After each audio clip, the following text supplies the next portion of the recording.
Welcome to the deep dive.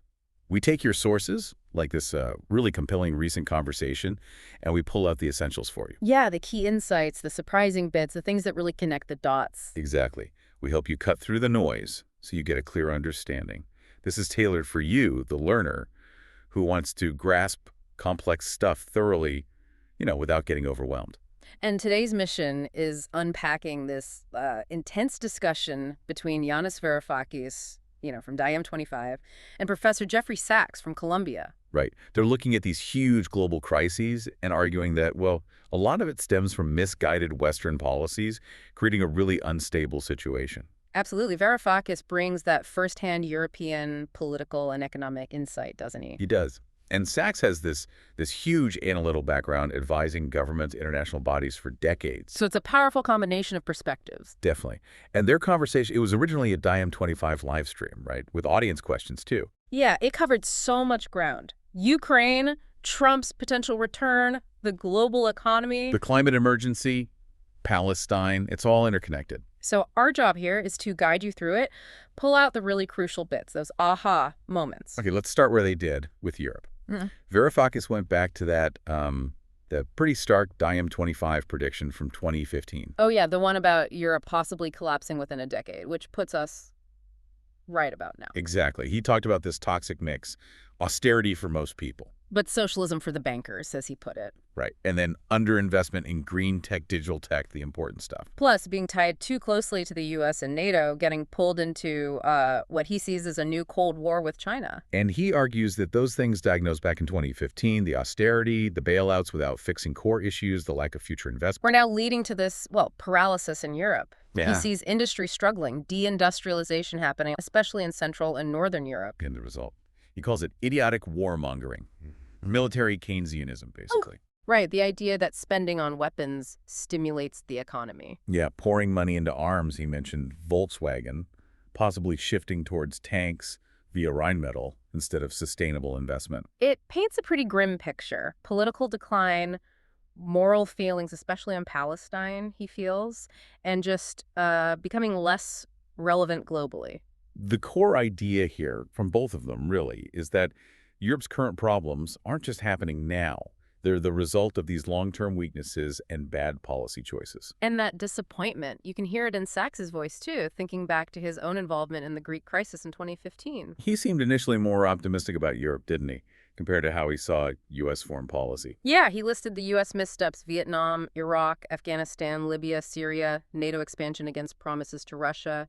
He thought Europe might handle things better. But then he shared that story about meeting Schäuble, the German finance minister then. Oh, that was striking. Varoufakis explains the human cost. Old people scavenging for food in Athens because of austerity. And Schäuble's response. Just indifference, basically. Why are you telling me this? Sachs said it was a shocking level of arrogance, something he'd maybe expect from a U.S. official, but it really hit him coming from Europe. Wow, that disconnect between policy and people.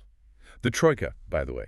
That was the IMF, European Central Bank, European Commission Group, managing the Greek debt. And this experience seems to fuel Sachs's view that Europe is still mismanaging things, like Ukraine. He thinks the U.S. provoked that conflict over decades. Very much so. And what worries him now is Europe seems stuck, unable to push for peace, even if Trump potentially pulls back U.S. support. And Varoufakis' point about Volkswagen and tanks just highlights that, doesn't it? Nah. Prioritizing military buildup over, peace or economic stability. It really does. Okay, so that sets the stage for how they see Europe. Let's maybe move on to the specifics of the Ukraine conflict itself. Right, Ukraine. Sachs is adamant this war was avoidable. And he speaks from experience, having advised Gorbachev, Yeltsin, even Ukraine's Kuchma back in the day. Yeah, he blames U.S. policy over the last, 30 years. He sees the current situation driven by inertia and this intense Russophobia in some neighboring countries. Like the Baltics and Poland. Exactly, creating this dangerous spiral of hostility, he argues. And Trump.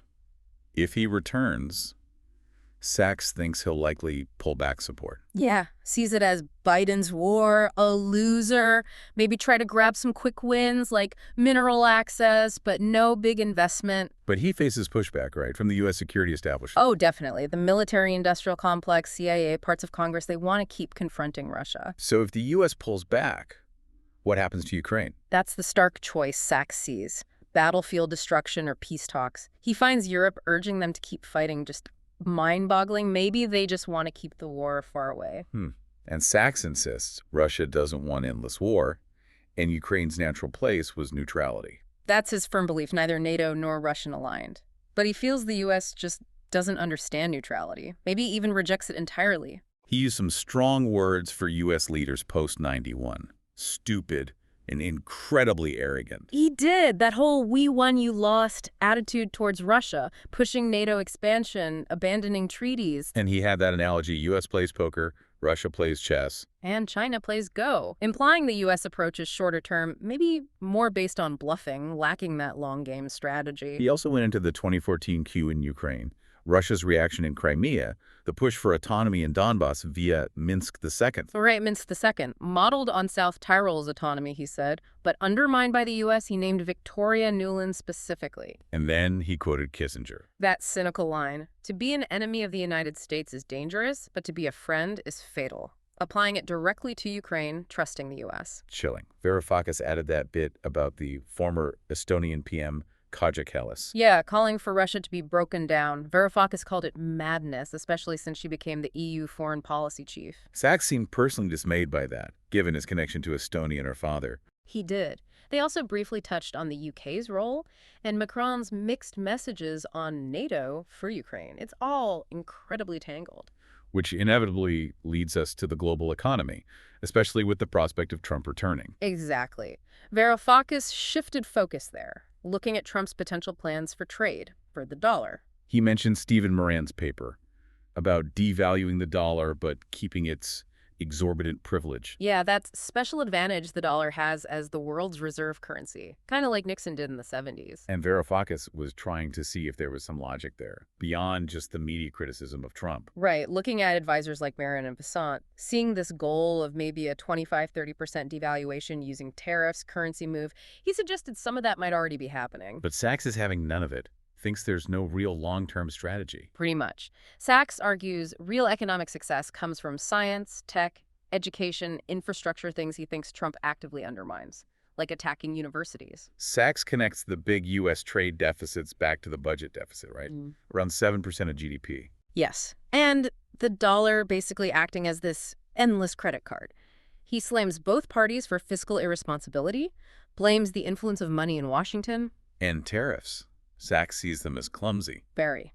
Poorly targeted, disruptive, and complex global supply chains, likely to just cause inflation, especially with that big budget deficit. He expects deficits to stay high, interest rates to rise, even if Trump complains about the Fed. That's his prediction. He sees Trump's trade ideas as incoherent, unstable, no real political backing, macroeconomically unsound, just unilateral moves via emergency orders. Varoufakis made that parallel to Carter using executive orders for trade. Yeah, an interesting historical echo. But Varoufakis had that counter idea. Yeah, maybe Trump is trying to give the U.S. hegemonic model, the one built on deficits, a second wind, like Nixon. And Sachs just completely disagreed with that framing, called the 70s an economic shit show, stagflation, not a success for ordinary people, even if the rentier class did okay. So Sachs thinks U.S. dominance survived despite the 70s, not because of it.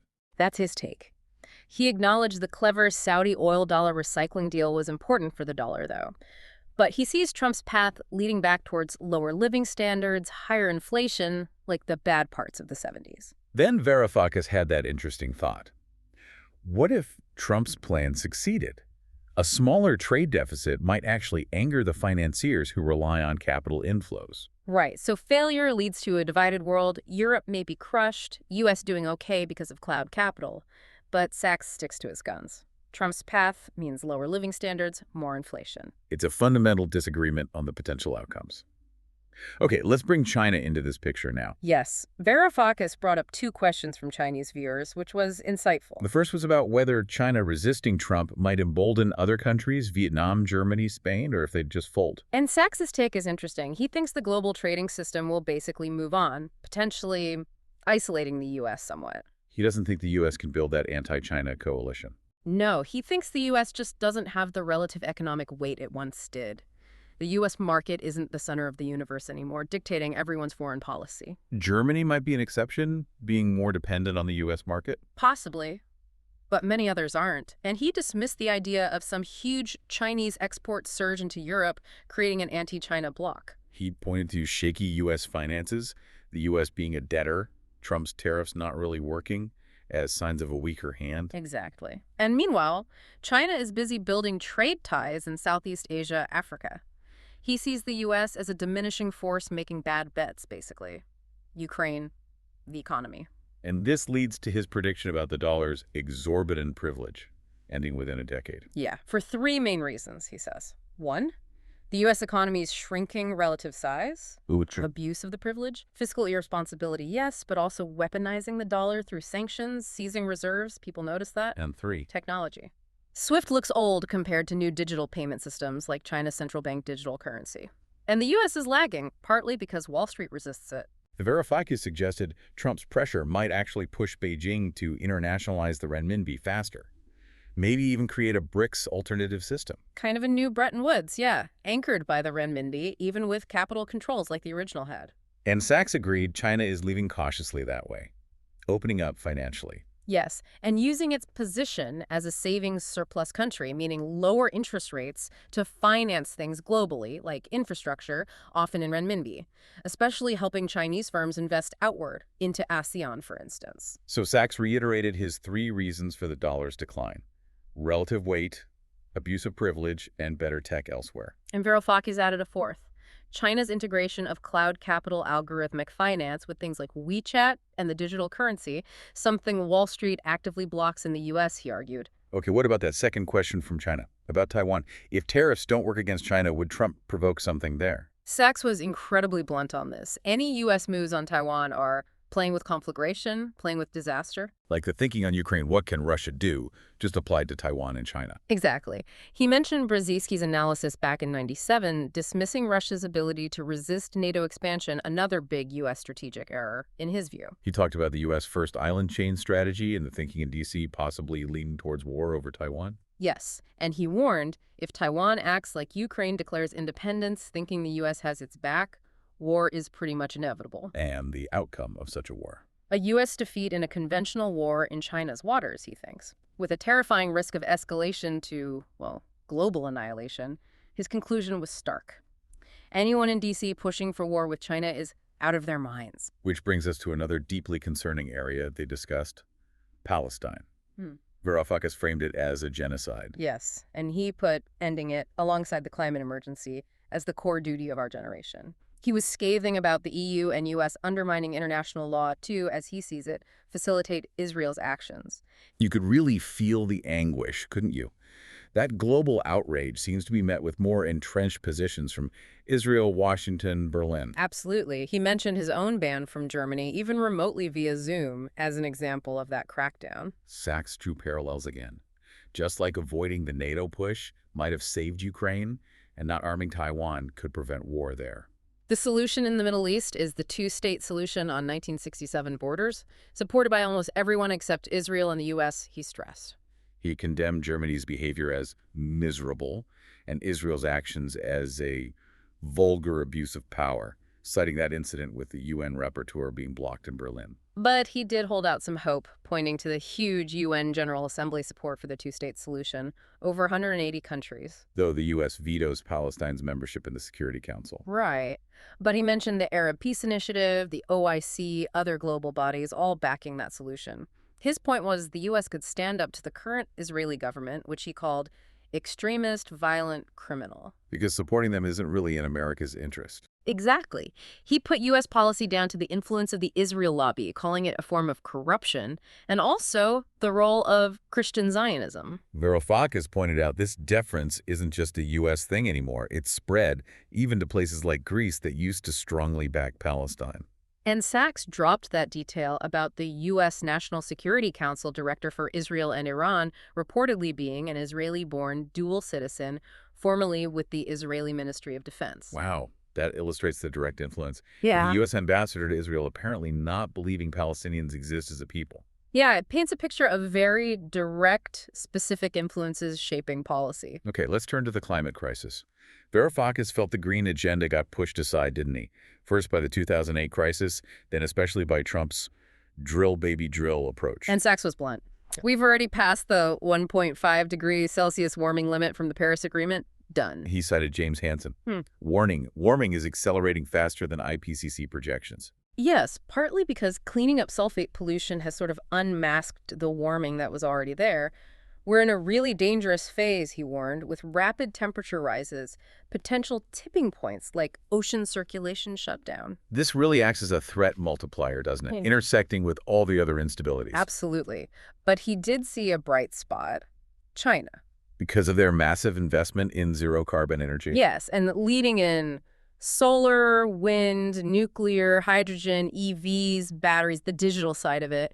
He slammed the U.S. view of this as overcapacity, saying it's what the world actually needs. And this highlights China's growing economic influence, too. And Chinese firms are willing to invest in green transitions elsewhere. ASEAN, Africa, Western Asia. That's what Sachs sees, contrasting it with Trump's views on fossil fuels, which he called primitive, loving liquid gold. He thinks the U.S. has basically ceded green leadership to China. Interestingly, he said leaders in oil-rich places like the Gulf and African leaders, they get the danger. They want the transition. Yeah, and they see China as a key partner. He mentioned the huge solar potential in places like the Sahel. So, despite the U.S. and Europe backsliding now, Sachs is still hopeful the rest of the world, Asia, Africa, Latin America, understands the reality and will act. That seemed to be his hope, yeah, that the majority of the world's population gets it. Finally, they touched on academia. Varoufakis sounded quite disillusioned, didn't he?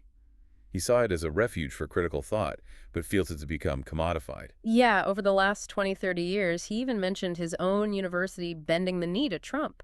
He questioned if he'd even choose academia now, expressed pain for his daughter's generation. Sachs still loves the academic life, though, the perpetual student idea, referencing Aristotle's Lyceum. He does.